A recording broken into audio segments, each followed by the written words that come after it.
గలుగుతారు. మరి తులారాశి ఆదాయము 2, వ్యయము 8, రాజ్యపూజ్యము 5, అవమానము 1.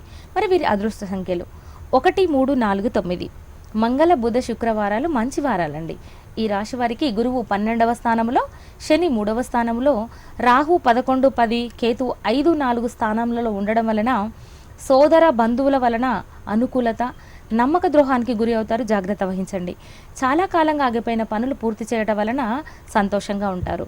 నూతన వ్యాపారాభివృద్ధి, ఎక్కువ ఆలోచించడం వలన మానసిక సంఘర్షణలకు లోనవుతారు. ఆశించిన ఫలితాలు పొందలేకపోవచ్చు. చాలా జాగ్రత్తగా ఉండండి. ధన వ్యయం అయ్యే అవకాశాలు ఉన్నాయి. పరిహారాలు: గోదానము, రుద్రాభిషేకము చేయించుకోండి. దానాలు: దుంపలు, కర్ర వస్తువులు దానం చేయండి. మంచి ఫలితాలను పొందగలుగుతారు.